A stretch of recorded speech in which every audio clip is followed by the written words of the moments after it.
This past tax season, I was visiting my accountant, who, like all accountants you want on your team, has his office deep in South Brooklyn near Bensonhurst.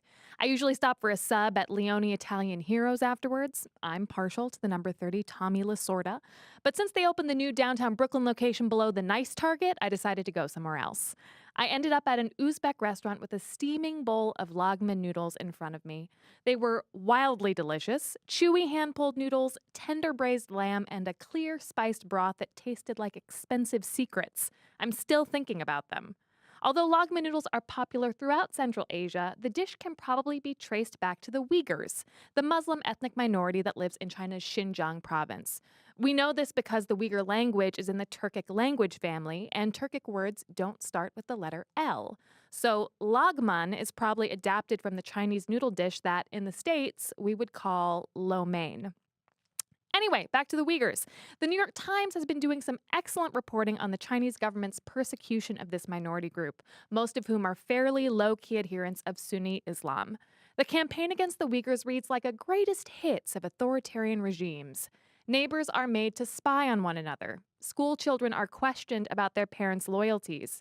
Uyghurs must install software on their phones that monitors calls and messages. And those viewed as possible dissidents are sent to re-education camps, where they are made to sing patriotic songs praising the Chinese Communist Party and write essays of self-criticism. The latest piece of reporting from the Times is perhaps the most distressing because of its far-reaching implications. In Xinjiang, surveillance cameras are everywhere, and the Chinese government is deploying facial recognition software to identify and track Uyghurs. It is the first known, emphasis on known, example of a state using AI to racially profile its own people. Uyghurs look different from Han Chinese, who are the ethnic majority in China. They look, well, sort of like me, Eurasian. So technology developers using machine learning processes can train software to recognize faces that look Uyghur. The New York Times reports that some of the commands in the software are rec gender, rec sunglasses, and rec Uyghur. A computer can identify an ethnic minority as easily as it can identify someone wearing sunglasses. This is the automation of authoritarianism. Once AI can identify a Uyghur face, the possibilities are endless.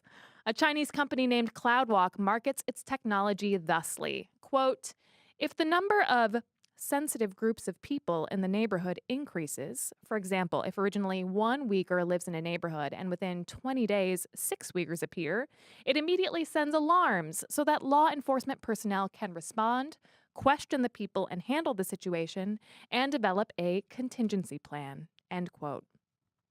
I'm sure that handling the situation is probably just welcoming these 5 new Uyghurs to the neighborhood, maybe dropping off a lagma noodle casserole. This is obviously concerning, not just to those who care about the Uyghurs, but to ethnic minorities everywhere. People who look different are already racially profiled on an interpersonal level. Automating it is a whole new level of scary. I can easily see the Burmese government teaching this software to ID Rohingya faces, or American police departments using software to flag gatherings of Black people, or anti-LGBT regimes teaching AI to identify women with Korean boy band haircuts. It's all very bad news. So even if you've never heard of the Uyghurs or eaten their delicious noodles, which is your loss, their ongoing persecution impacts us all, and we should be very, very concerned.